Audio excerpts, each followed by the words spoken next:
Selamat tengah hari. Apa khabar penonton-penonton WHI 7 hari bulan Disember? Anda bersama saya Segita dan juga Fahrin Ahmad yang tersenyum lebar begitu. Apakah sebab di sebalik senyuman awak itu? Saya sentiasa menyambut baik penonton-penonton wanita hari setiap hari dan kami harapkan mereka sentiasa setia bersama dengan kita kerana saban hari dari Isnin hingga Sabtu jam 12 tengah hari kita akan sentiasa cuba memberikan yang terbaik, topik-topik dan pengisian terbaik buat anda semua. Fahrin, kalau saya lihat warna di belakang ni teringat saya pada cotton candy. Awak suka makan cotton candy tak? Suka. Orang Melayu panggil gula kapas. Gula kapas. Dan hari ini adalah National Cotton Candy Day di United States. Tapi bolehlah kot kita sambut sama-sama lah ya yang masuk ke makan cotton candy. Saya kan macam cotton candy juga tak? Okey, dan saya beritahu juga Sugi daripada awal tadi tanya. Cakap abang-abang dia tanya saya kan. Dia kata ada mengikuti Piala Dunia ke? Saya kata ada.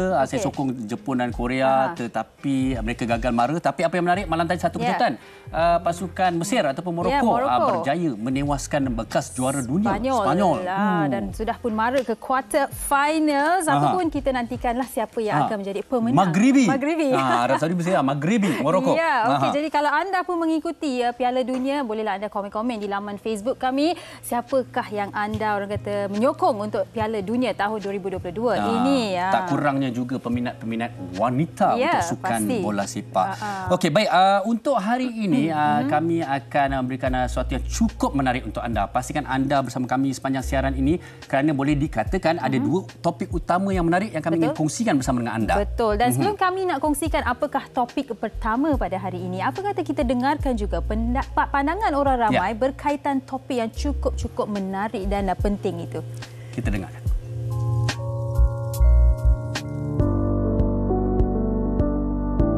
Pandangan saya tak sepatutnya lah sebab dah kahwin kan. Bila dah kahwin ni kenalah sayang menyanyi, kena tunjuk kasih sayang dengan pasangan kita. Kesan keganasan rumah tangga ni, apa yang saya boleh kata, trauma yang sangat besar terhadap pasangan yang kena dera tu. Lagi satu takkan bahagia. Lagi-lagi kalau ada anak kan, susah nak rasa, anak-anak tu especially susah nak rasa kebahagiaan daripada ibu bapa dia. Keganasan rumah tangga patutnya tak sepatutnya berlaku sebab dalam rumah tangga ni kita kena ada saling memahami, jangan ada salah sangka dalam hubungan. Yang paling penting sekali saling percayai lah. Emosi dengan fizikal. Sekarang ni pun ada je yang berlaku pembunuhan isteri, suami, ada yang melibatkan pukul isteri.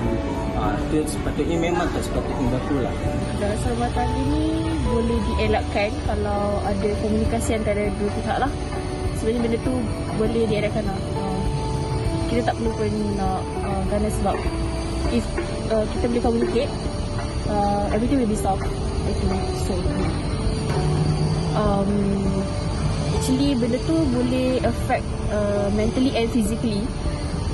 Tapi lebih teruk kalau benda tu boleh menyebabkan member the person depressed ke, so it's not good lah.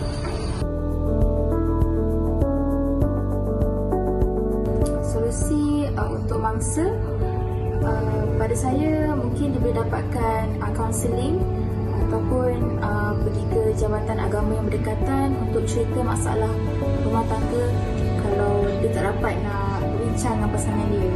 Ataupun kalau dah tak boleh nak kawal lagi, the best solution is pergi report polis lah untuk apa-apa hal kan, untuk keselamatan, lagi kalau ada terlibat dengan anak-anak. Masa kalau dalam rumah tangga tu, masa sepatutnya lah kena keluar dari rumah tu sebelum timbul lagi kekecohan dalam rumah. Kalau benda tu makin berat masalah dia, kena report polis lah. Seek for help sebab kita tak perlu pun nak stay in a toxic environment kalau benda tu boleh memudaratkan kita. So I think it's better to jangan keep it to yourself and cari support to solve the problem. Okey, pastinya anda pun sudah tahu yang topik yang akan kita bincangkan hari ini adalah keganasan rumah tangga. Pastinya Fahrin, mereka yang menonton pun tahu yang isu ini bukanlah satu isu yang baru. Baik? Tetapi sekarang ni tahun 2022 dah nak pun akhir, tahun 2023 dan tahun-tahun yang akan datang, apa yang boleh kita lakukan sebab kita seringkali membincangkannya. Tapi kalau kita lihat statistik menunjukkan yang kes-kes keganasan rumah tangga ini semakin meningkat.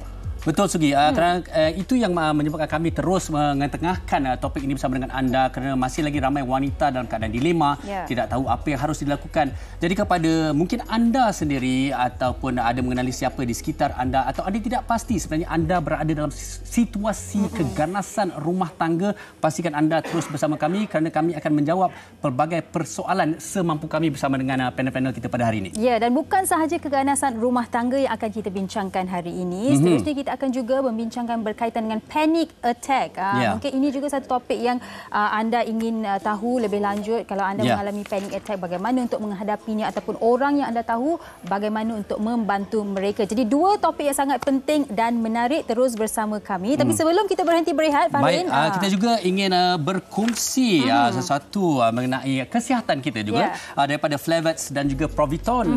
Dan adakah anda setuju dengan istilah yang menyatakan seseorang itu perlu menyayangi diri sendiri sebelum menyayangi orang lain? Jadi jangan lupa untuk menyaksikan episod Women Talk bersama Proviton yang akan membincangkan tentang topik self-love pada 10 Disember 2022 Sabtu ini jam 5 petang hanya di TV3. Self-love itu juga berkaitan dengan topik kita hari ini. Kita jangan berikan ruang kepada orang lain untuk membuat untuk membuli kita. Jadi terus bersama kita, kami di WHI, kita akan berhenti berehat seketika, kembali selepas ini di WHI. Wanita hari ini.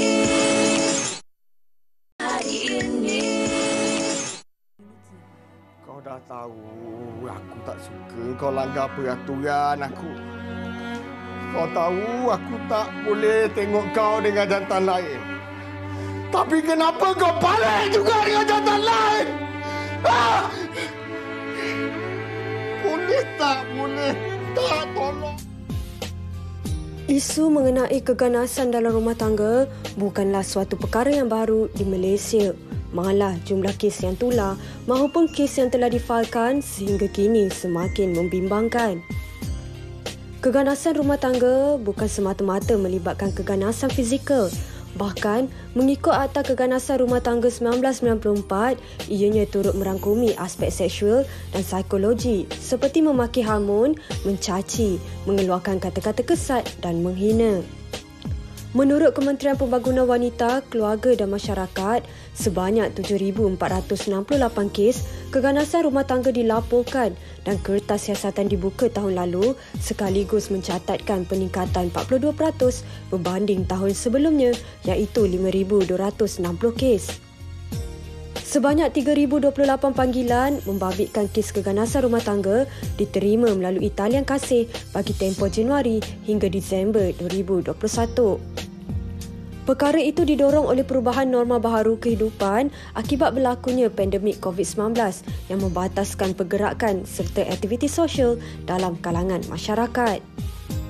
Keganasan dalam rumah tangga bukan hanya dilakukan oleh pasangan yang berumah tangga, malah oleh teman lelaki, ahli keluarga dan saudara mara yang tinggal serumah bersama mangsa. Persoalannya, apakah solusi bagi mangsa yang terlibat dan sampai bilakah keganasan dalam rumah tangga ini akan berterusan?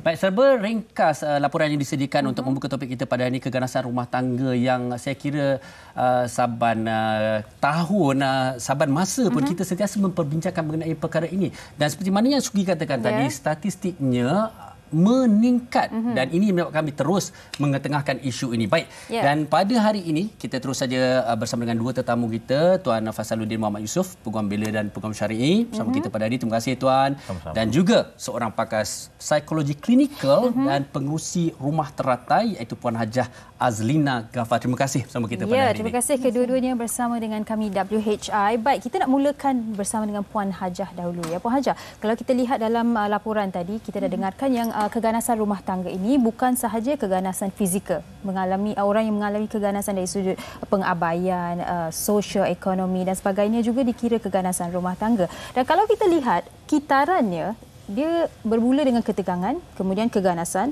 kemudian menyesal dan berulang-ulang kali. Tak ada jalan keluar. Tak ada jalan keluar. Dan ini mungkin dilema yang dialami oleh ramai wanita di luar sana. Dan kalau kita dengar juga sewaktu PKP, statistik menunjukkan yang bilangan kes meningkat. Mungkin sebagai seorang yang berhadapan dan bercakap mengenainya bersama dengan ramai wanita, puan boleh kongsikan, puan rasa apakah sebenarnya yang menyebabkan keganasan rumah tangga ini semakin hari semakin meningkat?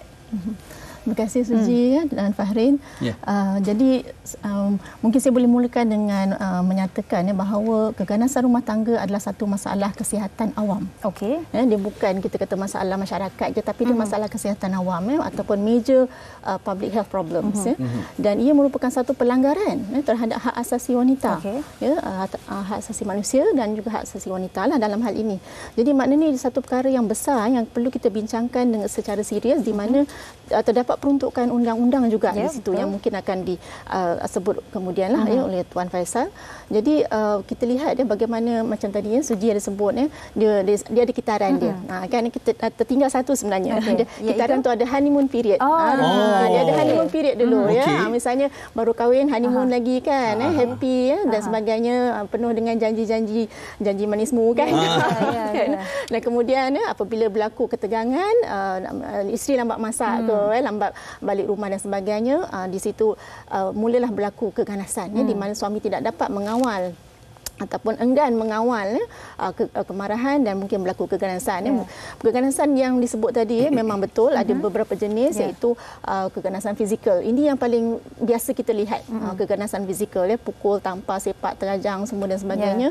Dan kemudian kita ada keganasan psikologi, iaitu dalam bentuk yang keganasan daripada sudut kata-kata. Kata-kata biasanya kata-kata mencarut ke, maki hamun ke, sumpah seranah ke, ataupun ugut-ugutan. Keluar daripada rumah ni jatuh talak 3, jatuh talak 1, ini ugut dan ugutan adalah satu bentuk keganasan rumah tangga. Tak bagi nafkah pun satu bentuk keganasan, dan juga kurung isteri dalam rumah, tak bagi isteri balik kampung, setiap kali raya balik rumah suami je, isteri tak boleh balik rumah family dia. Ini pun satu bentuk penderaan emosi kepada wanita, dan juga pengabaian, semua ada bentuk-bentuk dia lah. Dan kalau kita tengok kita tadi, maknanya memulai honeymoon period, lepas tu ketegangan, lepas tu keganasan, lepas tu dia reda sekejap. Masa tu suami minta maaf, bagi bunga, bagi coklat ke, honeymoon balik. Lepas tu berlaku balik masalah dan ketegangan, dan berlaku balik keganasan. Jadi dia memang satu kitaran yang kita saksikan. Sebab tu kenapa kadang-kadang wanita sukar untuk membezakan adakah suami sayang ke tidak sebenarnya ni, dan kemudian menyebabkan mereka tak tahu apa nak buat. Nak ambil tindakan, tapi lepas tu tengok suami menyesal, minta maaf, merayu-rayu, nangis-nangis pun ada juga. Semua drama hari ini semua adalah drama lah sangat kan. Semua tu ada. Yang kita tengok kat kaca TV3 lah kan, drama itu betul memang berlaku yang memang kes-kes yang kami terima. Baik, okey. Kalau kita lihat, beralih pada Tuan Faisal sebagai seorang peguam lah. Bila kita dah dengar kes-kes sebegini, pastinya akan dirujuk kepada peguam. Okey, dan kalau kita lihat sebenarnya kalau kita lihat banyak bentuk keganasan ataupun penafian hak. Okey, itu yang tak nampak kalau kita tengok emosi dan sebagainya. Tapi yang lebih serius mungkin kita lihat ramai pula sekarang ni mengadu secara kecederaan fizikal. Mungkin kalau dah menjadi lebih teruk, dia jadi satu jenayah. Okey, baik. Jadi selalunya bila diketengahkan isu ataupun permasalahan ini kepada Tuan, apa nasihat Tuan kepada mereka yang menghadapi situasi ini? Baik, terima kasih Fahrin, Sugita, doktor dan semua penonton wanita hari ini. Sebagaimana yang doktor dah terang tadi, saya anggap doktor ni frontliner lah. Frontliner sebab mereka akan jumpa dengan doktor untuk dapatkan nasihat, dapatkan treatment. Manakala pada saya pula sebagai peguam, biasanya saya kongsi pengalaman waktu PKP. Waktu PKP dulu, saya pun tak sangka ramai pula pasangan yang telah mengalami penderaan sama ada oleh suami dia. Dan tak lupa juga, ramai juga suami yang didera. Anak-anak yang didera, ataupun adik-beradik yang duduk bersama mak ayah, yang duduk bersama yang dah tua didera oleh anak sebagainya. Jadi dalam keadaan begini, selain daripada apa yang saya boleh nasihatkan dengan meminta mereka, saya tanya dulu, apa jenis penderaan yang mereka alami tu? Adakah bersifat fizikal, macam lebam, kena pukul dan sebagainya, ataupun mental, macam yang doktor cakap tadi, ataupun dari segi emosi dan sebagainya. Jadi perkara ini kita kena tahu, ya. Jadi perkara kedua, bila kita dah tahu, maka kita biasanya akan nasihatkan penonton kalau ada dalam kes begini, ya, situasi begini, pergi cepat-cepat dapatkan kita panggil perintah lindungan sementara daripada Balai Polis ataupun daripada Jabatan Kebajikan Masyarakat yang terhampir dengan tempat kita tu. Sangat penting, ya. Sebab kadang-kadang dia memang penderaan tu bersifat mulut saja, memaki, hamun dan sebagainya. Tapi manusia ni kadang-kadang bila dia terlupa, dia marah sangat, ya, Sugita, ya, sampai dia macam dia tergila sekejap atau insane sekejap, ya. Jadi mungkin dia terlupa sampai tangan dia, apa yang ada depan dia, pinggan, mangkuk, mungkin ada torchlight, ada telefon, dia baling, dia pukul. Ini kes yang berlaku, yang lebam, yang cedera. Jadi dalam keadaan begini, elok dapatkan perintah daripada Balai Polis ataupun Jabatan Kebajikan Masyarakat. Kalau terdesak sangat, dapatkan dipanggil Interim Protection Order, perintah perlindungan sementara. Sementara pihak polis buat siasatan dan sebagainya untuk dapatkan perintah lindungan yang kekal daripada mahkamah, ya. Kedua, kalau ianya melibatkan kecederaan yang agak serius, ya, kecederaan serius, maka elok juga kena pergi ke hospital, hospital kerajaan ataupun klinik yang terdekat ke apa ke untuk dapatkan treatment dan dapatkan laporan dan sebagainya. Itu bukti tu. Itu bukti penting. Tuan, Kalau tidak melibatkan kecederaan fizikal, ya, puan-puan dan tuan-tuan yang mendengar ni, kalau tak melibatkan kecederaan fizikal, emosi ni, ya, sebenarnya bila terima tekanan emosi ni sebenarnya lebih pedih dan lebih sakit tau daripada tangan yang ditoreh oleh pisau. Betul tak Sugita, kan? Betul, saya setuju. Apatah lagi kalau yang menzalimi ataupun mendera kita tu orang yang kita sayangi, kita kasihi. Tak sangka dia boleh buat begini, kan? Jadi dalam keadaan begini, kena jumpalah dengan pakar psikiatrik, doktor-doktor yang bertauliah, yang mana dia boleh sertifaikan, dia boleh sahkan bahawa betul pasien yang datang jumpa saya ni badannya tak ada lebam, tak ada cedera dan sebagainya, tetapi emosinya terganggu, perasaannya terganggu, fikirannya terganggu, menyebabkan dia mengalami kemurungan. Performance kerja dia memang teruk, datang lambat, pergi kerja tidur aja. Bila dalam mesyuarat dia tak merewang, kata merewang, memfikir macam-macam, melayang, ya. Kalau anak-anak pula dia macam dia dalam keadaan terabai, dia tak tahu apa, dia menyendiri, dia takut tak nak bermain dengan kawan-kawan, ya. Kalau mak ayah pula yang mungkin dah tua, yang duduk bersama dengan anak-anak yang didera, mungkin di dalam keadaan dia rasa dia pun tertekan. Dia jadi tekan, jadi sakit yang macam-macam. Dia malu duduk dengan anak dah tua, anak jaga, tapi anak pula main basuh juga ayah, mak ataupun pasangan hidup. Dia gunakan kekuatan bibir dan mulutnya, bukan untuk kebaikan, tetapi untuk melukakan hati, perasaan, minda, mental. Jadi kena jumpa dengan doktor untuk dapatkan dia punya report untuk menyokong. Dia sebenarnya yang paling penting di peringkat awal adalah bukti sebenarnya. Kalau tak ada bukti pun tak boleh nak menyokong sebenarnya kita macam ni, kan. Okey, baik. Dan tadi tuan telah berkongsi mengenai kesan-kesannya yang boleh saya kaitkan dengan komen di Facebook. Almara berkata, 13 tahun saya hidup dengan suami X lah yang panas barahan. Sekarang saya dah bebas. Walaupun sudah hampir 2 tahun berpisah, sampai sekarang saya trauma. Anak sulung saya pun terpaksa refer kepada pakar kanak-kanak. Okey, itu antara kesannya, trauma kepada kanak-kanak. Lepas ni kita nak tanya kepada Puan Hajar, bagaimana boleh seorang wanita itu mencari jalan keluar, kan? Tapi sebelum itu kami di WHI sempat mendapatkan pengakuan seorang wanita yang turut pernah menjadi mangsa keganasan rumah tangga. Jom kita saksikan. Isu keganasan terhadap isteri merupakan antara isu yang tidak berkesudahan. Isteri yang patut dilindungi tetapi dikasari dengan sewenang-wenangnya. Begitu juga dengan kisah Nadia Hashim, 32 tahun yang sudah lama mendirikan rumah tangga tetapi terpaksa menghadapi seorang suami yang panas baran. Saya dah kahwin dah lama dah, ada anak 3 orang. Sepanjang perkahwinan ni masalah yang memang tak boleh hilang, masalah suami saya lah, yang memang panas baran, suka cakap lepas, tak kisahlah depan anak-anak ke atau ahli keluarga yang lain. akan ada juga bila anak-anak saya buat hal ke apa kan, dia akan telefon dan lepaskan marah dia tu pada saya.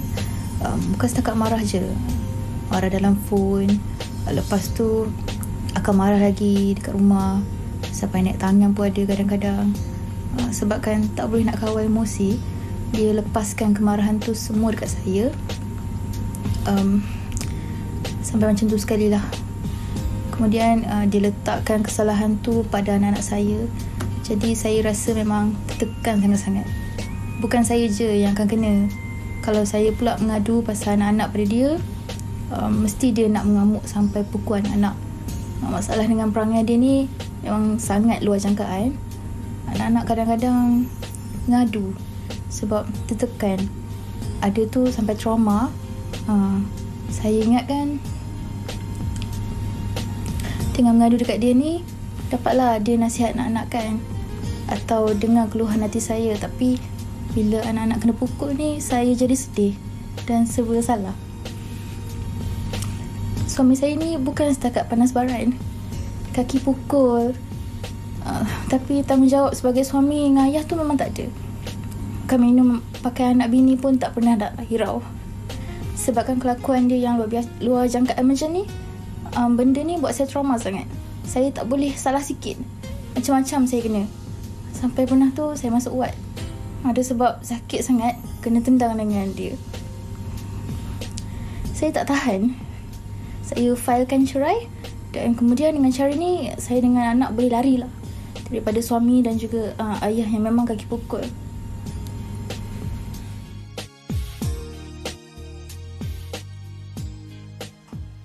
Okey, baik. Kalau kita dah dengarkan apa yang dikongsikan tadi, saya nak terus bertanya kepada Puan Hajar. Puan Hajar, sebagai wanita, pastinya mereka ada pelbagai dilema, termasuk anak-anak. Mungkin ada yang tidak bekerja, bergantung pada suami untuk wang kan setiap bulan. Tetapi ada juga yang mungkin dalam dilema yang okey, mungkin suami aku akan berubah kan, tapi tak berubah-ubah. Tapi masih lagi sebab kitaran tu macam tu, dah gaduh, dah rasa senang hati, okeylah tak apa, kita maafkan dia. Lepas tu dia bermula lagi. Jadi bagi wanita-wanita yang mungkin tak tegas, tak firm, apa yang boleh mereka lakukan? Hari-hari dilema ini mereka belum macam mana nak keluar daripada isu ini. Dia kena tahulah batas dia tu, dia punya had dia tu. Kena keluar juga. Saya setujulah dengan penggunaan perkataan dilema. Memang satu dilema yang besar sebenarnya pada wanita. Nak minta cerai ke, nak mengadu ke, nak buat laporan polis. Nak fikir dah pakai tudung ni, nak keluar rumah, nak buat laporan polis. Tak jadi masuk balik rumah. Saya ada kes yang dia kata dah 11 kali buat laporan polis. Tapi masih lagi tak ambil tindakan untuk memohon penceraian. Bila polis tanya, puan macam mana nak proceed ke? Kalau nak kami bawa pergi mahkamah. Nanti dulu. Tapi masih lagi berlaku penganiayaan, keganasan. Seperti saya kata tadi 11 kali tu. Dan ada satu kajian daripada LPPKN mengatakan bahawa wanita mengambil masa lebih kurang 7 tahun untuk buat laporan daripada first time kena pukul tu, nak buat laporan tu, average wanita ambil masa 7 tahun. Sebab apa? Sebab mereka masih lagi mengharap suami berubah. Jadi dia masih lagi layan suami dengan baik dengan harapan suami berubah dan tidak meneruskanlah maknanya keganasan tersebut, padahal memang suami mungkin ada masalah panas badan dan sebagainya. Jadi memang ini satu perkara yang real kita kata, maknanya dia memang berlaku dan menjadi dilema yang besar. Dan pada masa yang sama, wanita dia tengok balik kalau dia ada anak, adakah dia sanggup kalau bercerai nanti anak dia jadi anak bercerai-berai kan, ataupun kalau dia sendiri tidak bekerja. Sebenarnya dilema yang paling besar adalah wanita yang tidak bekerja, kerana mereka tidak ada sumber pendapatan sendiri dan bergantung pada suami. Walaupun dalam kebanyakan kes lain pun kadang-kadang ada wanita yang bekerja tetapi masih lagi mempunyai, kita kata, emotionally dependent kepada suami. Jadi dia tidak akan minta cerai walaupun dipukul, diganasi, hanya berdoa lah. Ada yang 30-40 tahun pun saya pernah jumpa, umur dah 60 akhirnya bercerai sebab dia kata anak-anak dah besar, dia pun dah dapat apa yang dia nak, dia pun dah tua, dia pun dah malas nak layan suami, barulah dia minta cerai. Jadi di sini ada beberapa faktor kenapa wanita tidak meminta ataupun tidak membuat aduan. Yang pertama tu adalah kerana tahap pendidikan yang rendah. Biasanya kalau tahap pendidikan rendah, sekolah setakat darjah 6, tingkatan 3, ini memang biasa saya jumpalah. Kalau yang before teen ni, ini maknanya berlaku keganasan rumah tangga lebih tinggi. Yang kedua adalah kerana stigma masyarakat. Stigma tadilah malu dan kemudian takut. Malu nanti orang tahu masalah rumah tangga dia, malu nanti orang kata dia tak pernah jaga suami, malu kerana semua masuk dalam surat khabar ke kan. Tapi sekarang ni rasanya dah ramai dah orang beranilah untuk menulis di Facebook kan. Tulis dekat Insta ke misalnya kan. Jadi tadi yang malu kemudian takutlah takut kerana diabaikan ataupun nanti suami kalau suami masuk penjara macam mana. Saya ada satu kes yang isteri memang dah buat laporan, dah pergi bicara sampailah bila dia tahulah suami ni akan dijatuhkan hukuman penjara dia tarik balik. Kesian pula. Nanti kan kalau suami masuk penjara nak makan apa dalam tu, sian. Jadi inilah yang kita sebut tadi. Perasaan wanita ni sebenarnya halus, lembut kan, sampai dia tak tahu apa yang dia nak sebenarnya. Jadi saya nak menyeru hari ini macam juga tadi Tuan Faisal cakap kan, maknanya wanita kena tahu hak dia. Dia kena tahu hak dia dan kemudian dia kena perjuangkan hak dia. Kerana apa? Kita kena lihat generasi seterusnya. Sebab daripada kajian psikologi sebenarnya mereka yang diganasi, mereka yang melakukan keganasan adalah mereka yang daripada keluarga yang pernah melihat keganasan. Maknanya keganasan itu biasa. Seorang lelaki yang memukul isterinya, kenapa? Kerana masa dia kecil dia nampak bapak dia pukul mak dia. Jadi dia nampak benda tu boleh dilakukan. Tak apa. Kan maknanya kalau isteri mak masak, tak apa kau pukul sebab dulu bapak aku pun pukul mak aku. Kan. Dan wanita pula yang dibesarkan dalam suasana keganasan, maknanya dia nampak bapak dia pukul mak dia, bila dia dah besar dan dia dah dapat suami yang pukul dia rasa bahawa okey. Sebab dulu pun mak dia kena pukul dan boleh je bertahan kan sampai mak dah meninggal pun. Jadi dia saya rasa, tengok mak saya dulu jadi isteri yang redha, saya pun redha jugalah. Kenapa kan? Jadi sebenarnya kita kena putuskan kitaran ini dengan adanya kata kunci dia ketahui hak anda. Ketahui hak. Okey. Baik tuan, dalam hal ini mungkin kita juga boleh merujuklah tuan banyak kes pernah kendalikan kan. Satu, kesedaran mereka tentang hak dan juga antara satu lagi perkataan yang perempuan ni sangat-sangat takut tadi, cerai. Kerana hilang yang tempat bergantung tapi sudahnya pun menganiaya diri sendiri. Jangan. Pertama penonton semua akan tahu kita sebagai isteri ni bukan sebagai punching bag. Bukan untuk tempat dipukul oleh suami. Suami pun kena tahu kita ni adalah suami dan bukannya isteri itu sebagai tempat untuk kita meluahkan segala-galanya. Jadi ini yang kadang-kadang kita terlupa di kalangan masyarakat kita sehingga kan terjadilah apa yang sebagaimana yang Puan Hajah cerita tadi Jadi dalam hal begini Farin sebenarnya gini saya nak sentuh sikit sebelum saya respon tu berkenaan ada yang nak buat kes tapi tak jadi, tarik balik. Sebab contoh dalam kanun keseksaan mendatangkan kecederaan ni boleh dipenjarakan sampai 1 tahun dan juga boleh dikenakan denda. Tapi kalau mendatangkan kecederaan dengan parah sampai lebam teruk luka kena pukul sampai isteri ada yang masya-Allah patah tulang rusuk tak boleh bangun, patah kaki dan sebagainya, apatah lagi dia memukul isteri menggunakan alat dan sebagainya, boleh dikenakan penjara sampai 20 tahun dan juga boleh disebat dan juga boleh dikenakan denda sekali. Jadi benda-benda begini kadang-kadang bila difikirkan macam doktor cakap tadi, dia mendatangkan trauma kepada terutama isteri-isteri yang tak ada pendapatan, yang bergantung sepenuhnya kepada suami. Walaupun dia tahu hak tu, walaupun dia tahu apa yang dia perlu lakukan sekarang ni, sebab media memainkan peranan sekarang ni. Media bagikan pendedahan, bagikan macam wanita hari ini, bagikan pendidikan. Kemudian pihak kerajaan dan agensi-agensi pun memainkan peranan. Polis pun banyak di macam-macam tempat daerah dan sebagainya. Nak telefon talian Nur Kasih ke talian Kasih saya lupa bawah Jabatan Kebajikan Masyarakat pun sentiasa ada dan sebagainya. Cuma tu tadi tu nak mulakan tindakan tu, nak pergi ke balai polis, nak menyerahkan orang kata dia punya mengadu tu sampai 7 tahun, kadang-kadang sampai nak dekat 30 tahun tadi bila anak-anak dah besar baru ada keberanian. Hakikatnya dalam hal begini puan-puan kena ingat badan kita ni bukan untuk dipukul. Badan kita ini adalah anugerah Allah kepada suami kita untuk saling berkasih-kasih, dibelai dan sebagainya. Tapi jangan sampai naik lemak pula. Kita pula yang berlebih-lebihan. Ada kes yang saya kongsikan tadi masa kita break jadi kejap dia suami itu dia dalam keadaan sekarang ni lah kita tahu tengah struggle tengah struggle. Komitmen bulanan tinggi banyak dan dia seorang penanggung tunggal keluarga. Jadi isteri ni pula ialah mungkin dengan cara dia meluahkanlah rasanya tapi membebel. Dia nak cakap kita tak sanggup.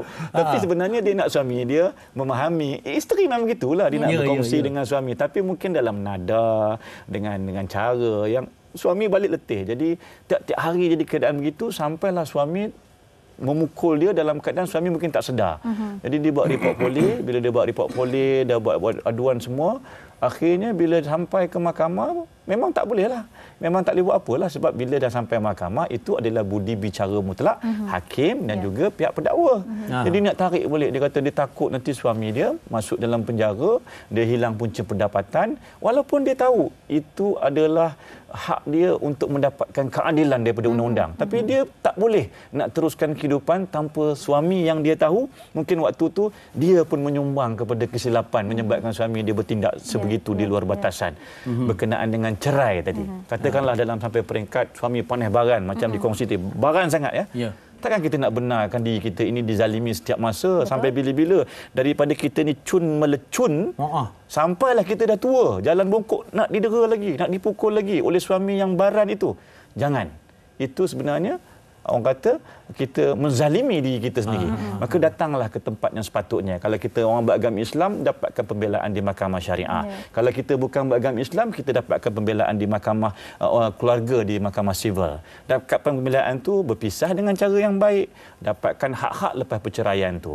Kalau boleh, kena ingat, ada juga orang yang baran ni, kadang-kadang dah tak ada suami isteri pun, dah jadi pasangan yang bukan tak ada hubungan ni, dia tetap lagi nak pukul dan sebagainya. Sebab itu kita kena dapatkan bantuan daripada perundangan, dapatkan perintah larangan tadi daripada protection order supaya dia jangan dekat dengan kita.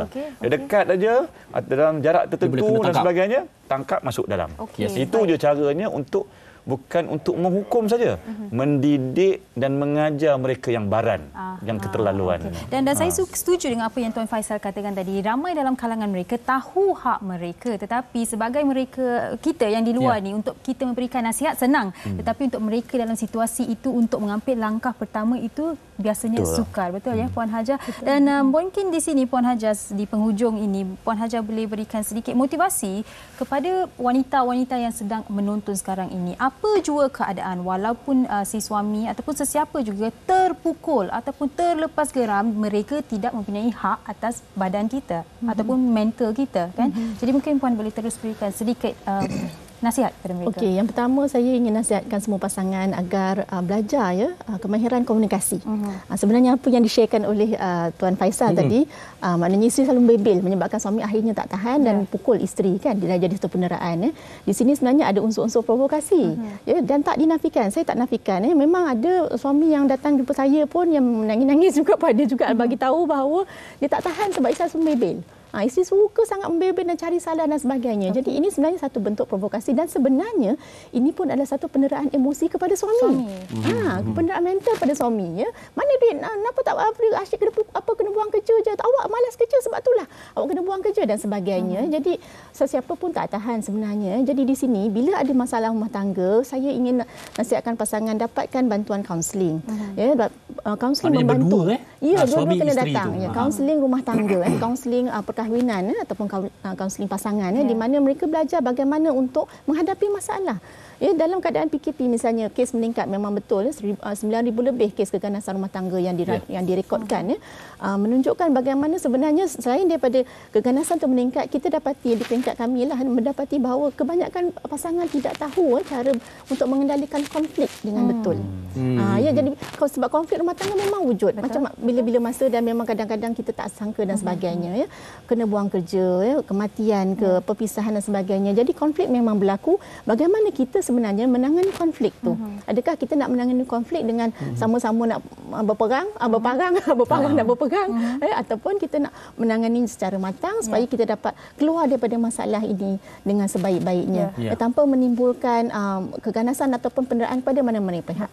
Kalau katalah memang dah tak boleh bersama dan sebagainya, pergi kaunseling juga, supaya daripada situ kalau berlaku perceraian pun berlaku perceraian dengan mutual, kata orang, maknanya aman dengan aman, dengan baik, boleh berbincang bagaimana nak menguruskan anak-anak dan sebagainya. Tak adalah nanti pula jadi kes berebut anak pula, kan, dan sebagainya. Okey, saya kira sebenarnya rumah tangga ni mulanya daripada cinta dan kasih dan kasihan. Jadi kita tak naklah berlakunya keganasan rumah tangga. Apa yang disarankan adalah tepat sekali dan bagi pihak Tuan Faisal juga boleh dirujuk dari segi sudut undang-undang dan ramai di sekeliling kita yang boleh membantu kita dalam isu ini, Sugi. Jadi ketepikan stigma itu yang penting anda harus jaga diri anda dahulu sebelum anda pentingkan orang di sekeliling anda. Baik, kami nak ucapkan terima kasih kepada Tuan Faisaluddin dan juga Puan Haja atas perkongsian hari ini dan kepada anda yang berkongsi komen-komen di Facebook. Terima kasih kepada anda juga. Jangan ke mana-mana, kita akan berhenti berehat seketika. Kembali selepas ini, kita akan bincangkan topik berkaitan panic attack. Wanita hari ini. Hari ini. Okey, terus bersama kami. Dan untuk anugerah seterusnya, pelakon lelaki terbaik. Excuse me, minta maaf sekejap.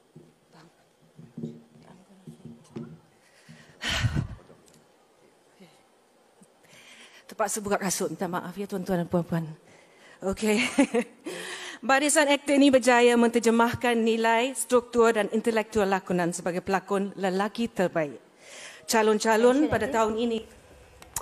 Baik, itu adalah situasi benar yang berlaku kepada seseorang yang kita anggap dah memang biasa dengan orang ramai, biasa berhadapan dengan orang ramai. Namun ini adalah realitinya, ianya boleh berlaku. Dan kita akan bersama dengan seorang yang di dalam talian, itu Maya Karin sendiri, dan sebelum itu bersama kita di studio, kita juga bersama dengan Dr. Aida Syarinas Ahmad Adnan, pakar klinikal sekretari Jabatan Perubatan Psikologi Pusat Perubatan Universiti Malaya. Baik, Maya, apa khabar? Baik, hari ini baik. Terima kasih. Dengar ceria. Tapi Maya, kita dah kongsikan bersama penonton wanita ini apa situasi yang berlaku tempoh hari di Majlis FFM. Mungkin serba sedikit, Maya boleh kongsikan dengan kita tentang situasi itu bersama kita di Wanita Hari ini. Okey. Sebenarnya saya dah standby backstage dah dalam 4 jam.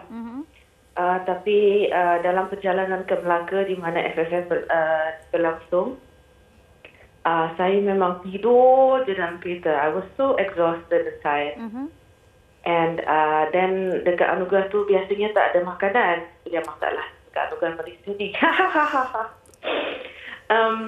But I don't know. And then tiba-tiba 2 minit sebelum naik pentas tu saya dapat rasa dah yang mungkin sesuatu boleh berlaku, and saya dah risau. Saya cakap dengan Abang Faisal, okey, abang boleh tak naik pentas seorang and just handle this for me. Lepas tu tapi dia pujuk lah, no Maya, come on lah Maya, come on, you Maya Karin, you boleh lah, nanti abang tolong. So I just cuba nasib lah. Okay, fine, mari kita naik atas pentas. Sekali. Then I really, I don't know why. It's hard to say. Tapi tiba-tiba otak I macam meletup, you know. And I was so like, I couldn't handle it or something like that. And tapi itulah saya tak boleh lari daripada pentas. And saya cuba untuk mengawal keadaan. And I was thinking in my head, sambil kita buat kerja tu macam mana, apa yang saya kena buat ni, apa yang saya saya tahu is I was losing my balance. Okey, Maya, maaf saya mencela, tapi saya nak tanya, adakah Maya nampaknya macam dapat merasakan, dapat mengagak, adakah ini pertama kali berlaku ataupun ada beberapa siri situasi begini sebelum tu? Ada sekali yang memang sangat ketara, lebih lagi daripada ini, di mana saya betul-betul hampir nak jatuh pingsan. Kalau manager saya tak ada pegang tangan saya tu, mungkin saya memang dah like collapse. But this is many years ago, mungkin 3-4 tahun lepas lah, sebelum buat persembahan untuk bulan raya. Baik.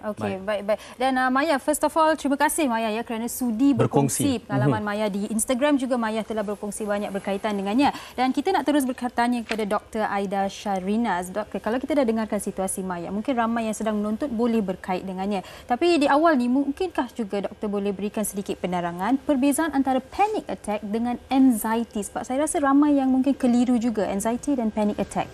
Good point.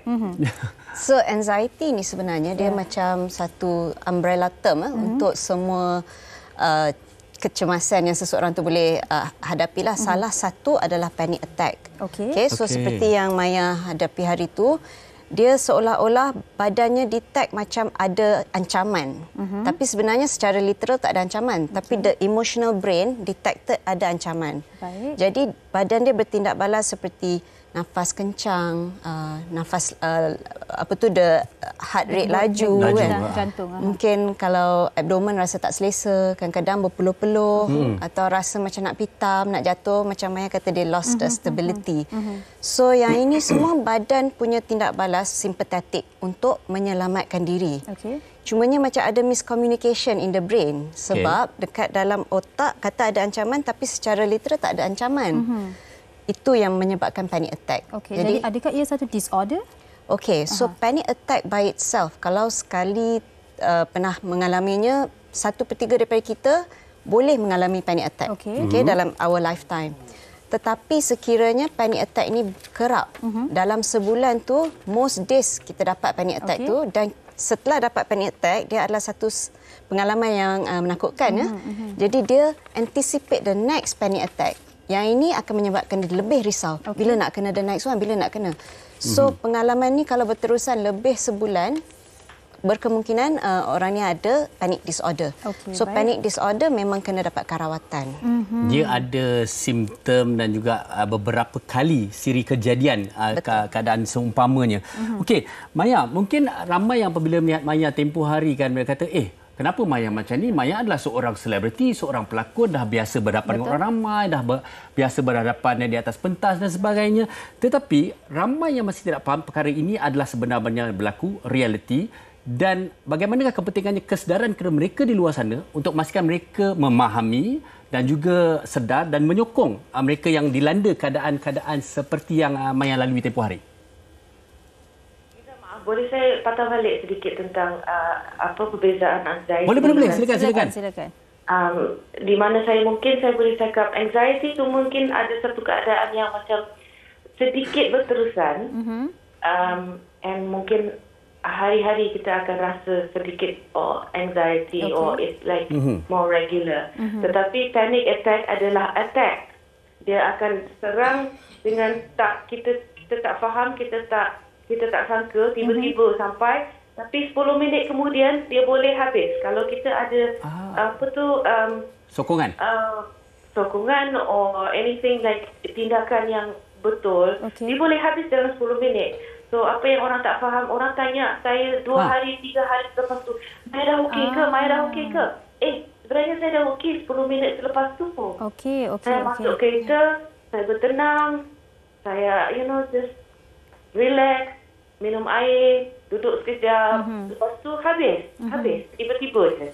Okey, baik. Jadi berbalik pada soalan Fahrin, Maya, mungkin ramai juga yang beranggapan yang Maya sering kali berhadapan dengan orang ramai, berlakon dan sebagainya. Jadi adakah Maya rasa kurang kesedaran dalam kalangan masyarakat? Dan apa harapan kepada mereka di luar sana untuk memahami situasi ini? Pada saya mungkin dia ada satu combination dari segi kekurangan fizikal dan masa itu mungkin tak cukup tidur dan I don't know. So the combination dua-dua tu, tak cukup tidur, tak cukup makan, and then tekanan dari benda-benda lain lah. Saya bukan nak cakap naik pentas tu tekanan, tapi mungkin adalah tekanan dalam hidup saya dari segi lain yang saya obviously takkan bercerita lah. Tapi mungkin kedua-duanya tu memainkan peranan juga lah, jadi faktor. Dan doktor, kalau seperti mana yang kita tahu, panic attack ni boleh berlaku pada sesiapa sahaja, tidak kira umur, jantina. Tetapi adakah dari segi medikal ataupun statistik menunjukkan wanita lebih kerap menghadapi panic attack ini? Ya, ikut statistik memang wanita lebih cenderung untuk hadapi anxiety dan panic attack lah. Kenapa tu? Sebabnya? Saya rasa partly hormonal and partly because nature wanita, dia internalize problem. Kalau ada masalah, dia lebih ke dalam. Kalau lelaki selalunya keluar. So this is what we call internalizing and externalizing. So externalizing tu macam mungkin dia pergi bersukan atau dia mengamuk ke kan. Tapi kalau perempuan dia simpan ke dalam, dia menyimpan ke dalam, jadi tiba-tiba burst.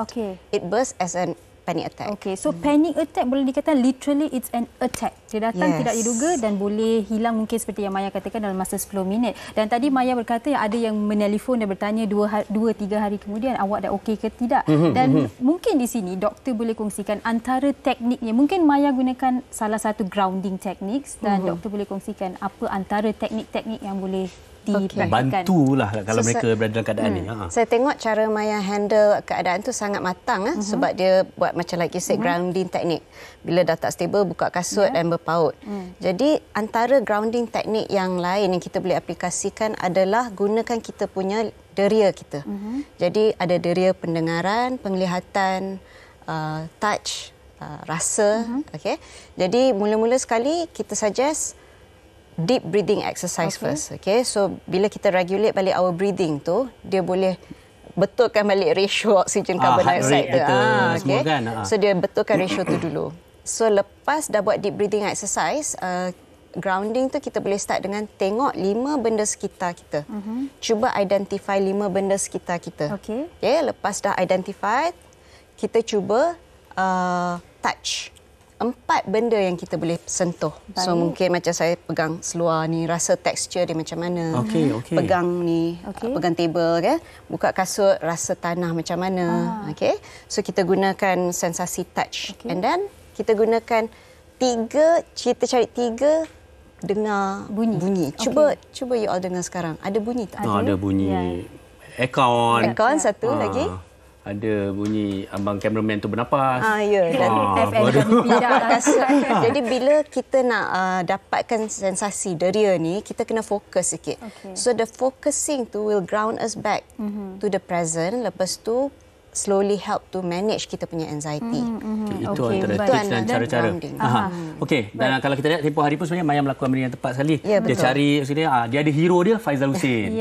Dan kalau Farin boleh it was a feeling of touch also sambil saya tarik nafas dan walaupun di depan depan orang tapi orang pun macam kenapa dia bernafas macam tu kan. Tapi like just take one even though I don't have time dekat petang. Betul. Kalau kita ada masa, kalau kita di ruang yang ada masa, kita take 5 minutes and just breathe. Boleh buat 10 kali. Tapi ini saya tengah live. Takkan nak buat atas petang kan Maya? Betul. 4 kali lah. 4 kali. Tapi itu pun banyak menolong. Ternyata. Tapi yang menolong juga is merasakan tangan Abang Faizal dekat belakang saya memberikan saya satu confidence sedikit atau macam reassure comfort. Comfort. Okay, somebody is there for me. Walaupun dia tak perlulah berpeluk-peluk tapi cukup sekadar sentuhan sokongan. Okey, Maya, sedang melalui situasi ini, apakah tindakan Maya seterusnya mendapatkan bantuan dan juga bagaimana apa nasihat untuk orang ramai mungkin mereka mengalami situasi sama atau berhadapan dengan mereka di sekeliling yang mempunyai situasi seperti ini? Well, of course kita ada beberapa talian untuk mendapat sokongan kepada anda yang perlukan pada masa itu. And then kepada mereka yang of course kena juga, kadang-kadang kalau terlalu ketara mungkin kena jumpa pakar lah. Dan jumpa psychiatrist, therapist.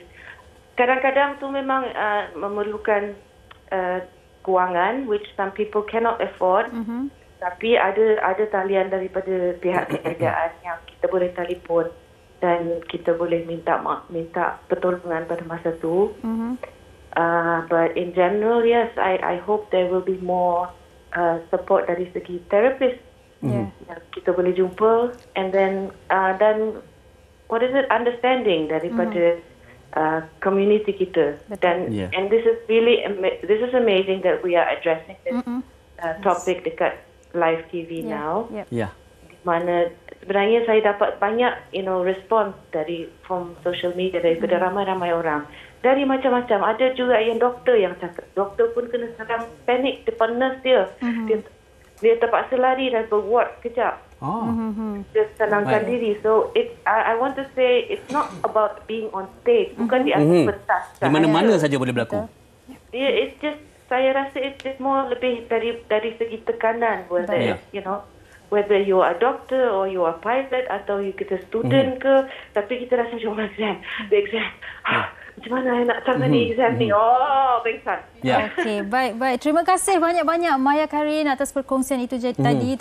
Jadi sama-sama kita tarik nafas dan anda di rumah seperti yang doktor dah kongsikan tekniknya, kalau boleh aplikasinya dan kongsikannya bersama dengan sesiapa yang anda tahu mungkin memerlukan teknik-teknik ini, dan juga penting untuk kita orang di sekeliling untuk mengetahui bagaimana untuk membantu mereka. Terima kasih doktor. Terima kasih doktor, dan kita akan berehat seketika. Ada banyak lagi perkongsian kami nak berikan bersama dengan anda. Jangan ke mana-mana. Wanita hari ini. Baik, masih lagi bersama kami di WHI dan Farid, lagi 2 hari lepas hujung minggu, pastinya ramai yang tak ada plan lagi.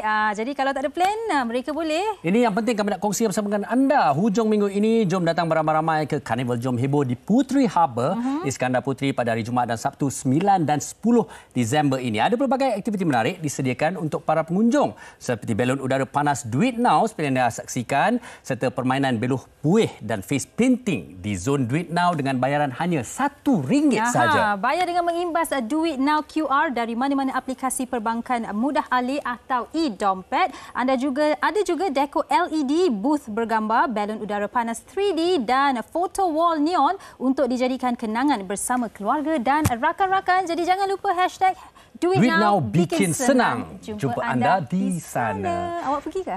InsyaAllah. Tapi saya dengar Fatin dan Fiza Sabjan akan pergi. Okey, kami harapkan hari ini memberi pengisian yang cukup baik dan menarik untuk anda dan mengenai masalah rumah tangga dan juga panic attack. Dan esok kita akan kembali, Sugi, dengan satu lagi topik kesihatan iaitu penyakit autoimun SLE dan wanita. Jadi jangan lupa esok jam 12.30 hari. Terima kasih. Jaga diri. Bye-bye. Assalamualaikum. Ibu istri permaisuri. Dia Pusawati aliran masa kini, dia penyambung warisan Sri Kandi. Dia lemah lembut baik budi pekerti, tapi cekal hati dia tabah berani pendidik. Puteri dalam hal jati diri, dia permaisuri kepada si suami, kepada anaknya. Dia ratu di hati, tunggak keluarga, kalau bukan dia siapa lagi?